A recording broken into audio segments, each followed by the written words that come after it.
The mere mention of the word monument brings back to us memories of kings and kingdoms, battles and romance, sacrifice and religion.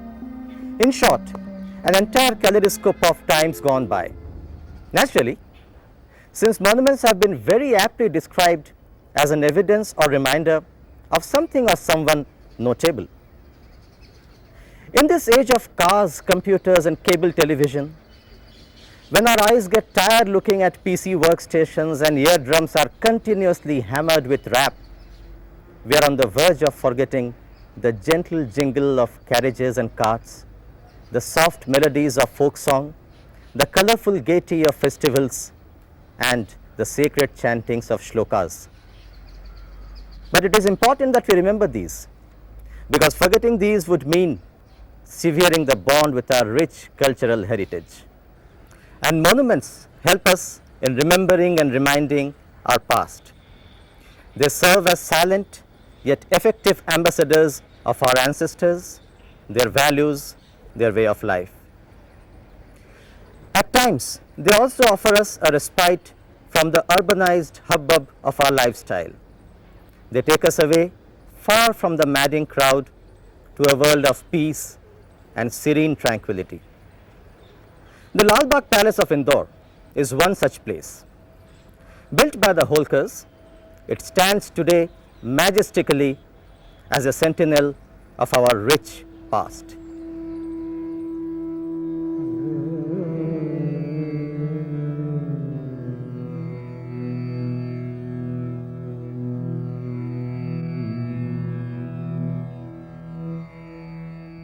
The Lalbagh Palace's earliest development has been tenuously linked to a Shiv temple and a Bauri built by Hari Rao Holkar when he ascended the throne in 1835.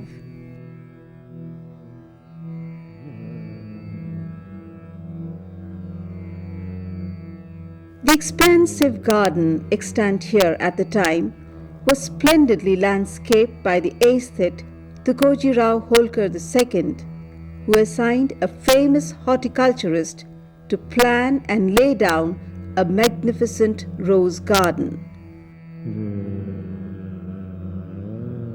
The summer palace he wanted along the bank of the Saraswati was completed by Shivaji Rao Holkar in 1890, and his son Tukoji Rao Holkar III is credited with giving Lalbagh Palace its present identity as a monument. Covering an area of more than 71 acres, the palace and garden are each a blend of styles. While French, English and Mughal influences are visible in the garden, the palace itself is an architectural synthesis of Baroque, Palladian and Renaissance.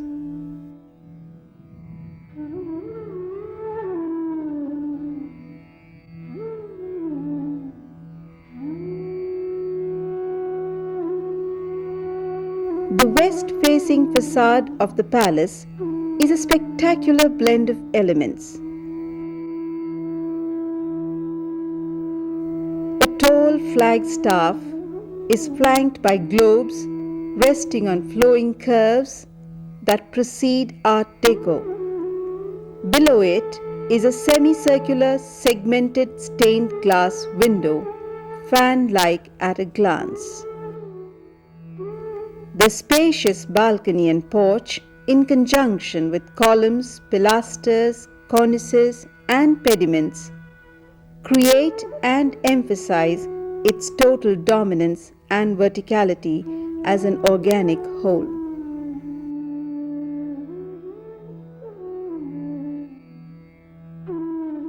The building is visibly Baroque in the accentuation of the central bay, though it is a dovetailing of three separate phases of the Renaissance.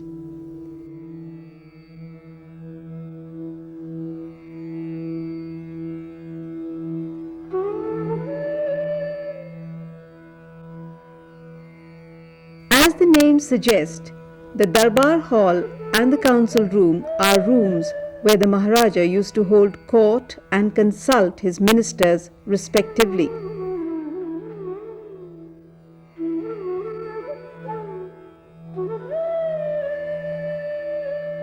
Both the rooms are elegant and awe-inspiring.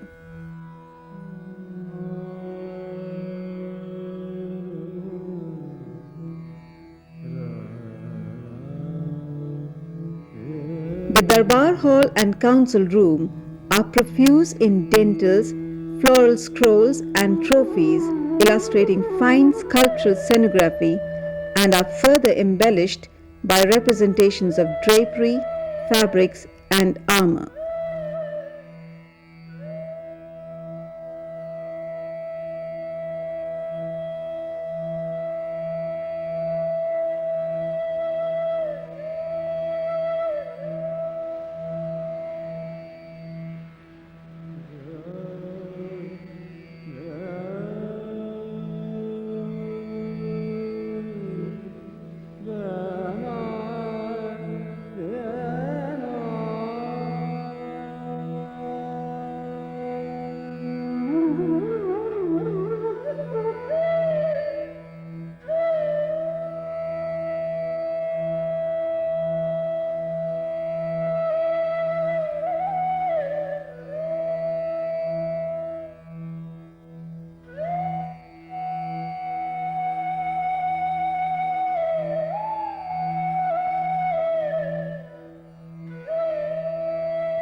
Choice Carrara, Breccia and Travertine marble from Italy glow in their own marvelous light, wondrously patterned and veined, ranging from deep to pale hues.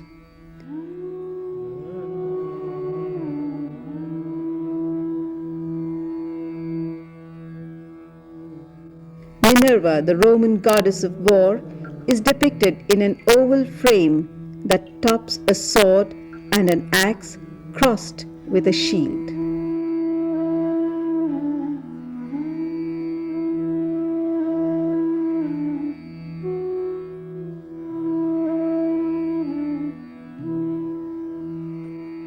Entering the glittering banquet hall, the critical eye will catch the outstanding feature: the friezes around the room high above the ground.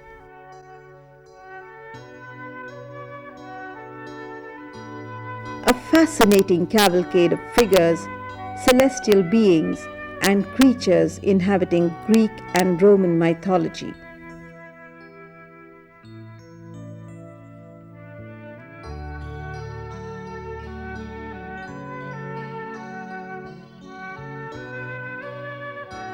There is old Poseidon himself, proudly riding the wave crests, having disguised himself as a powerful horse and pursuing the hapless Demeter, who desperately has changed herself into a mare.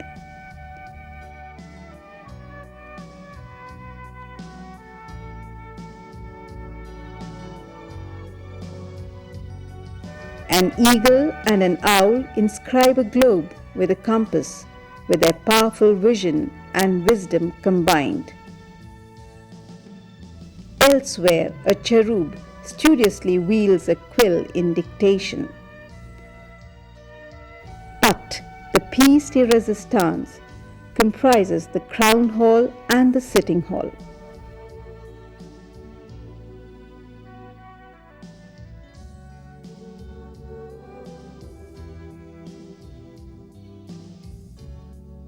Here, the Baroque effect has been modified to the vision of the Renaissance. The Crown Hall especially has large mirrors, each composed of seemingly small pieces along the walls, fitted with ingeniously devised candelebrums.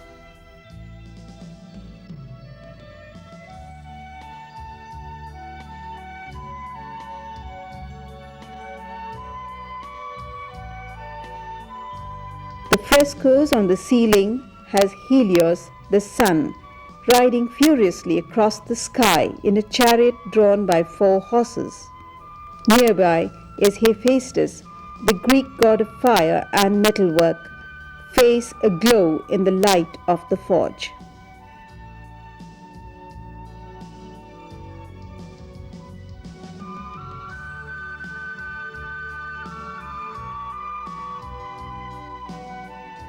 In the sitting room, the frescoes on the ceiling is entirely different.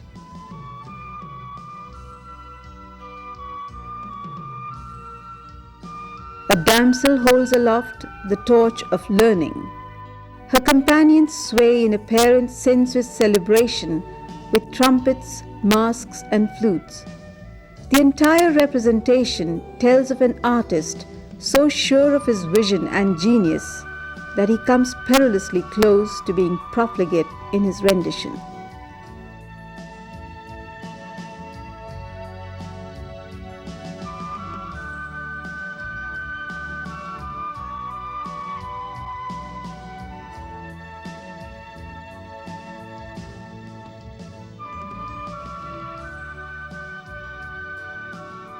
Floral scrolls smothered in climbing vines, palmets, trailing tendrils, fragile leaves, full wheat sheaves, fruits, peacocks, and serpents fix the eye in their abundance.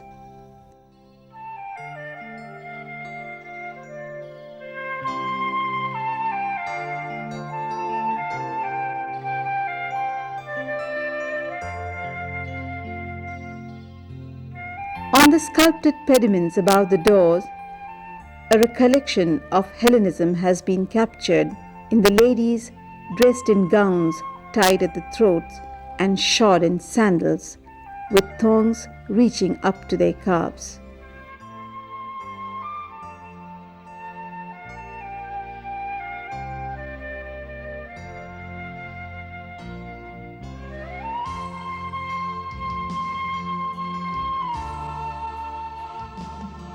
The royal crest of Malhari Martand stands coupled with an umbrella and the British crown.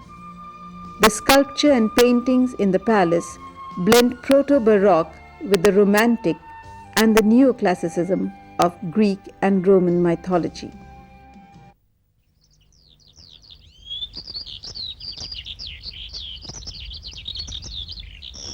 The cool breeze from the Saraswati is transformed the moment it wafts into the 2 Indian-style dining rooms.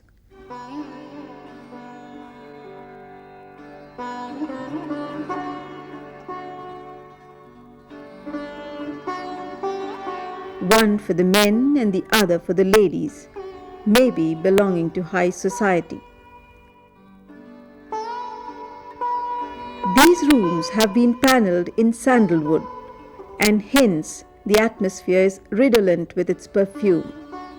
But the wood has been carved so cleverly that one is fooled into believing it is stone.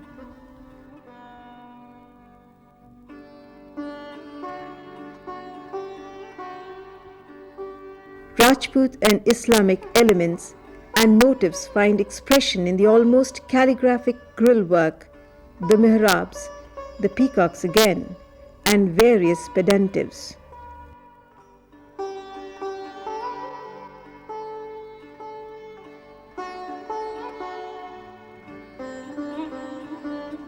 The rooms are lit up with hundreds of tiny bulbs cleverly concealed in the ornamental work in the ceiling.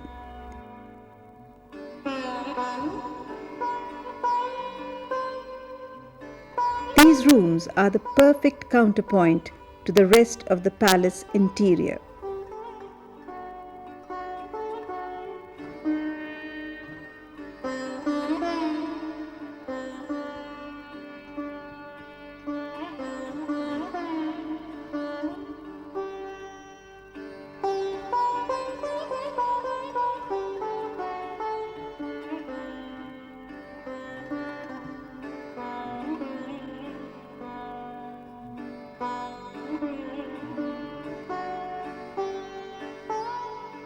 The various rooms in the palace are provided with mahogany, rosewood, walnut, and oak furniture fashioned in rococo and upholstered in lavish silk brocade, damask, and its charming cousin, velvet.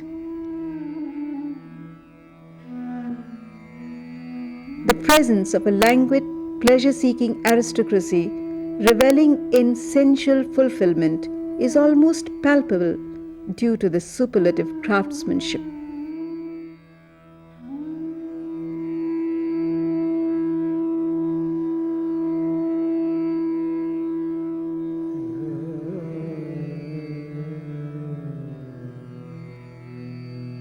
Add to these bookcases, screens in filigree work, silk brocade into which have been spun extraordinary floral and figure designs, ornate brass fittings to doors, venerable grandfather clocks whose faces must have witnessed many a secret assignation, carved chests of drawers and cupboards, stained glass and huge jewel-like chandeliers, and one has a treasure house of unapproachable beauty. But two final observations remain. The first is that much of the opulence of the palace interior is vaguely reminiscent of King Solomon's fabled temple. And the second, that genius and skill are not enough to produce anything of universal beauty. The essential ingredient is vision.